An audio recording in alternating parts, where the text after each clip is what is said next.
country that I'm fighting for each and every day. And if you give the Liberal Party your vote, it's the country I will fight for the next 4 years as your Prime Minister. It's the country that together we will build Canada strong. Do you want a fourth Liberal mandate where they will raise your taxes and drive up your costs? Or do you think it's time to put Canadian taxpayers first for a change with a new Conservative government? When you elect a new Democrat, wherever you are, wherever you've been, and whoever you voted for before, if you elect a new Democrat, you're going to get someone that's going to fight for you. You're going to get someone that's going to wake up every single day and say, what can I do to help out everyday folks? They are off. It's day 2 of Canada's 45th federal election, and party leaders, as you saw there, are out pitching the policy promises they hope will win your vote. Mark Carney, is promising a Liberal government would offer a middle-class tax cut by trimming 1 percentage point off the lowest income tax bracket by bringing it to 14%, while Pierre Poilievre has announced a Conservative government would go further, cutting that tax rate by more than 2% to 12.75%. And NDP leader Jagmeet Singh detailing plans today to boost this country's housing supply, including earmarking federal crown land to build 100,000 rent-controlled homes by 2035 and train 100,000 additional workers in skilled trades. With us now on the first policy promises of this campaign are federal candidates running in this election. Charles Sousa is the Liberal candidate for Mississauga Lakeshore in Ontario. Michael Barrett is the Conservative candidate for Leeds, Grenville, Thousand Islands, Rideau Lakes. And Craig Sauvé is the NDP candidate for LaSalle and Mard Verdun in Quebec. Hi, everybody. Nice to see you. Thank you very much for making the time. I think we're having a bit of connectivity issue with Mr. Sousa, so I'll wait to let the control room. Okay, never mind. He is back. So, hi, everybody. Now I can see everybody. Thank you so much for making the time for the conversation tonight. Mr. Sousa, I will start off with you because your party was the first out of the gate yesterday to make that announcement on the tax cut. It is estimated to cost federal coffers $6 billion. Your leader today, Mr. Carney, criticized Pierre Poilievre for even broadly indicating that he would cut other things to pay for that. But your party hasn't identified anything outside of capping the public service that would pay for this tax cut. You've talked about accelerating defense spending and balancing a budget in 3 years.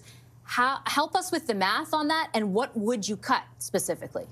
And let's be clear that the Conservatives, what they're doing always comes with a catch. They've already made clear that whatever they cut, whatever they spend, they will then have offsetting cuts. And obviously their proposal is even more reckless in respect to what they've done in the past, because dental care, child care, pharmacare, all of that equates to very much the things that they said they would cut in the past, and that is pretty much their resolve in respect to what they're proposing here. But economic growth, national unity, improving our competitiveness to strengthen our economy, to sustain those very programs is critical. And we are strong as a G7 nation. We can be stronger we can be stronger still by promoting some of that unity and promoting our competitiveness, and that's where we get that sustainability to support these programs. I have to follow up because a couple of things. You said the Conservatives' proposal was even more reckless. First of all, I have to ask you, does that mean that the proposal that you're making is reckless? Dental care, they have talked about not being in favor of. Child care, however, they have not said unequivocally that they would cut that. And the other things that you mentioned, I mean, you're kind of putting words in their mouths. And my question was not, I will pose those questions to your Conservative colleague in a moment. My question was to you. What are the Liberals going to do to pay for a $6 billion annual tax cut?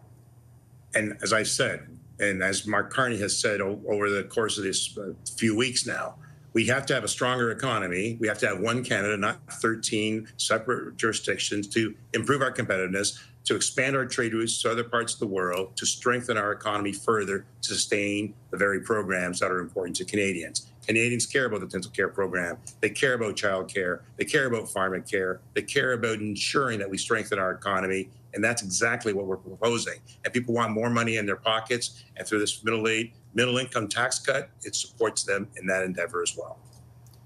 So is some sort of mythical economic growth going to lead to that? Because I don't see a single private sector economist forecasting that be the case given the tariff threat. I've done this. I've done this in the past. I have had an opportunity of doing 6 budgets, one that I repeated twice, and enabling us to have economic growth.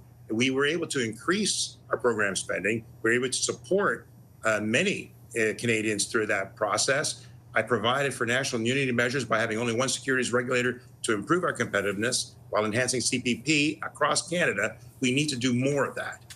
And when we increased our economic growth, we were able to sustain our program spending and balance the books at the same time. We can make this happen provided we stay united. And the opposition, they only care about maintaining that divisiveness, and anger is not solutions, and slogans certainly are not solutions. We have to have a concrete plan putting forward that we are proposing in these programs.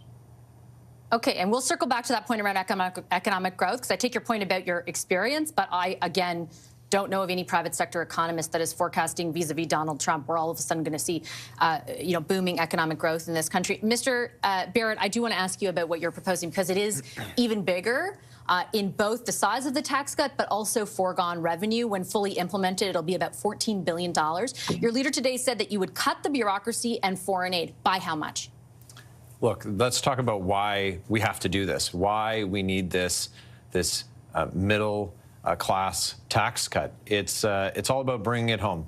We need working Canadians to be able to take home more of what they're earning. After the last 10 years, we've seen that it's harder and harder for them to get ahead.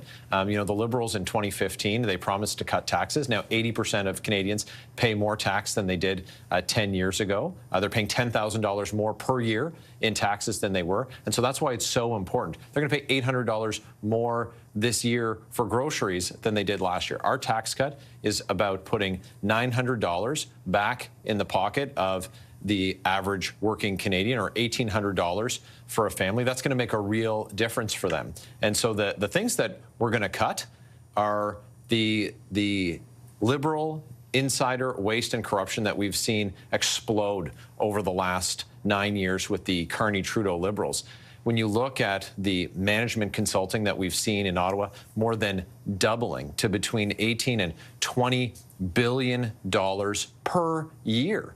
And this is where the money's coming from for things like their green slush fund that saw $400 million identified by Canada's Auditor General as being, inappropriately handled, misappropriated funds, with the Liberal-appointed chair being found guilty of breaking the Conflict of Interest Act, or the $60 million Arrive scam, $20 million going to a pair of guys who didn't even do any work on the app. So it's when you look at the record of the Carney-Trudeau Liberals, it's very easy to quickly identify areas like this where we're going to be able to exact the savings that we need. With great respect, we're talking about a $14 billion annual cost. You're referencing $450 million the Auditor General has identified. Do you know that every bit of outsourcing in this government, do you have evidence to the idea that it is all wasteful spending? Because under the previous Harper government, there was also spending on outsourcing. It is a function, perhaps not at this level, but it is a function of government. And when you talk about cutting foreign aid, again, are you wiping out all $7 billion of foreign aid, or will you keep $1.5 billion that assists refugees like those from Ukraine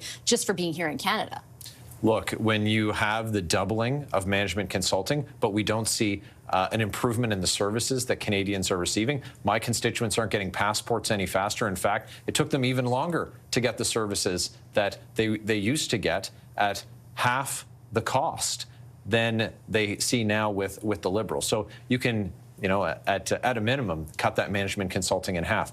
But that's only $10 billion versus $14 billion annually. On foreign aid, we've said that when we've got money that's going and supporting dictatorships, and money that's not actually going to help the intended the folks that are intended to receive it, that's what we're going to charge. So we're going to have to review. But what if there's none of that? Well, what if all $7 billion is helping out genuine causes? Like, what are you going to cut? Well, I think that I think that Pierre Poilievre has identified some areas already. And the other thing, Vashi, is that you can expect from us, now that we're into a campaign, is a fully costed platform for all of these commitments. And I think that Canadians are going to be refreshed by the idea that they're going to see their taxes go down, but not see the inflationary deficits that we've seen with the Carney-Trudeau Liberals. Well, I have questions about the plausibility of that, and I look forward to the full costing, because I think both you and the Liberals said at some point that will be coming during this campaign. Mr. Sauvé, I do want to ask about the promise that your party made today and the realistic or lack thereof nature of it. You're making a promise for what will happen in a decade. But the CMHC has said 3.5 million new homes are needed by 2030 to restore affordability. What does this promise for something that comes to fruition in a decade actually do to help Canadians today? Well, you know, we can tell you that when you're talking to people and door to door in the streets, their main worries is housing. When I see the Liberals and the Conservatives talking about tax cuts, and it seems like they're having the same exact campaign, but we're talking about those issues that are so fundamental to the people in our ridings. In Verdun, LaSalle, Ville-Émard, where I'm knocking doors, people are worried about rental prices. They're worried about their prices going up. They're worried about being evicted. You hear it at almost every door. Seniors, students. So what we're saying is that there's a lot of actual federal land available today that we can build nonprofit housing. And nonprofit housing is the only way we're going to actually reduce the cost of housing. Because what we're talking about, the supply side economics that these other two parties are talking about, these are talking about delaying the rise in the cost of housing, but it's not going to fix the actual cost of housing. It's not going to bring it down. But when we're talking about nonprofit housing, exactly what the NDP is proposing today, that's how we're going to bring down housing prices. And it's concrete and it's long term. If you look at the OECD average in terms of how much non-market housing is available in countries that are OECD, there are twice as many houses as what we have in Canada. That's 7% to Canada's only 3.5%. So we actually have to do a heck of a lot of work to bring housing affordability to Canadians, and we have to start today.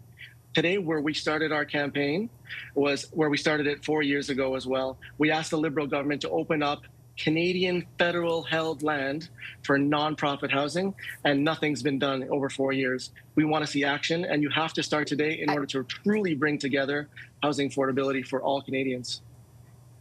And I do understand the point you're making, but I would point out there was in Budget 2024 a pretty specific promise about opening up Crown lands. And second, I do have to follow up on the original line of questioning, which is as you do knock on those doors, for example, in LaSalle or Verdun, and they tell you they have a problem right now with paying rent, what does housing 10 years from now do for them? Our plan is from now, we're starting as soon as we form government. Until 10 years, we want to build the homes. We want to build all these hundreds of thousands of social housing developments. And what the federal Liberals have done is it opened up federal public lands for private profiteers. That's exactly what they've done. So obviously, but what if that gets it done sooner? But again, new construction, if you look on the market, it's always more expensive. That's what's available on the market because new countertops, everything's new. So it's not going to bring down pricing in the immediate sense. This supply side economics will only reduce the rise in the reduce the speed in which housing costs go up, but it won't solve housing costs and it won't bring them down long term. The NDP's plan is the only one that's calling to actually bring down housing prices with non-market solutions. That's what distinguishes us from these two other parties that seem to have the exact same logic. Okay, I got to do one. I have time for one quick round, 1 point for each of you. Mr. Sousa, I wanted to ask you just in general. It seems the way that Mr. Carney is presenting a lot of this, even what you were saying today, is a little bit of a concession that the government you were a part of for a number of years overspent. Why should anyone trust a Liberal government going forward not to continue overspending? Mark Carney has proven himself time and time again to navigate through these kind of storms. And when I was involved after the 2008 recession, we had critical issues to overcome. We had to manage our expenses. We had to promote economic growth and stimulate growth by, in this case, investing heavily in infrastructure, things that enable us to be more competitive. Mark Carney is doing the same right now in terms of a national unity agenda to try to ensure that all the provinces are working collaboratively together quickly to overcome the challenges that are before us, to ensure that we strengthen our sovereignty, to protect our Arctic, to ensure that we have greater trade routes across the other parts of the world, to lessen our reliance on the United States. We certainly have to deal with the United States very carefully because we are their greatest partner and their biggest trade. All these things have to be taken into consideration. Unlike what I'm worried about in terms of slogans or in terms of looking at measures that are dividing the country, we got to stay united. And I have full faith in Mark Carney, having proven time and time again to get over these hurdles to ensure that we meet the challenge and succeed. He's done that, And we So can, just- as Canada, we can do so as we go forward, even stronger than before.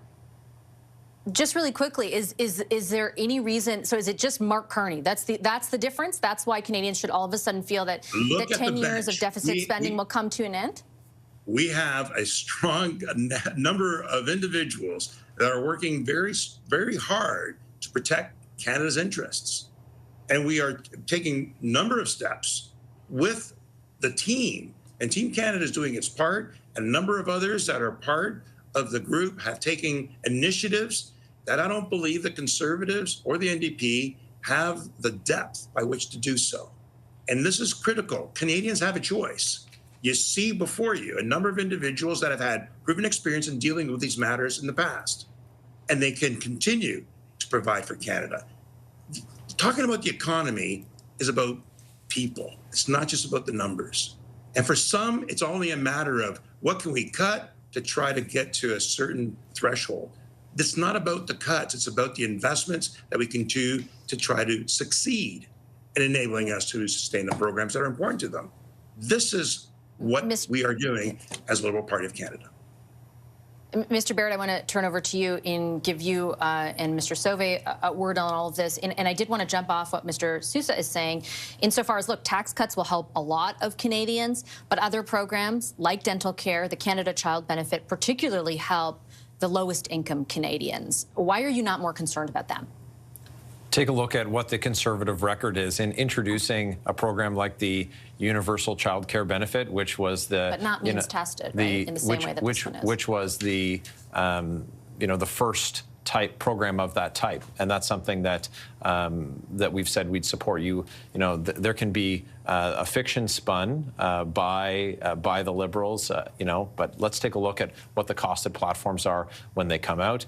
We know that the Liberals' plans for the books to balance themselves saw our national debt double. We see deficits that have just driven up inflation and absolutely crushed the power of the paychecks that Canadians have.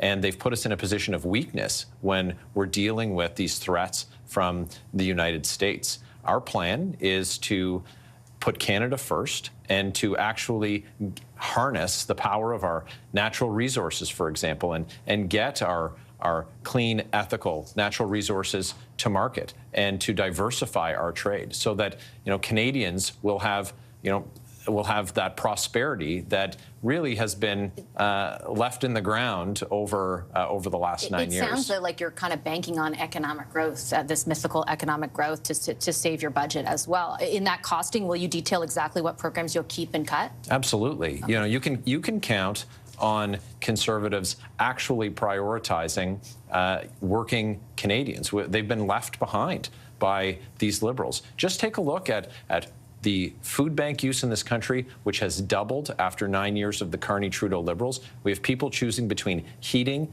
and eating. Their carbon tax left people freezing in the dark and unable to put gas in their truck to get to work. This is something all the while you have Mark Carney, who's pumping. I mean, he got rid of it. No, yeah. To be clear. He zeroed it. Yeah, to be clear, Mark Carney did not remove the carbon tax, and he said he's going to raise the carbon tax on which is going to be passed on to consumers just like the carbon tax. But what's Mark Carney done overseas is he's invested heavily in coal, telling Canadians that they can't drive their car to work. Meanwhile, he's making money off coal in other countries, investing in pipelines in other countries. You just can't take these guys seriously. When Mark Carney doesn't need Canadians' votes, but he does need their money, you can guarantee he's going to raise that carbon tax. I'm already going heavy. We will reconvene to discuss the merits of each leadership candidate. I promise, Mr. Sauvé, I do want to give you the last word. Both of your colleagues have essentially insinuated the NDP is, or other parties rather, is out of their depth, particularly when it comes to the management of the economy at such a crucial time for Canada. Does the NDP care if there's a deficit or not?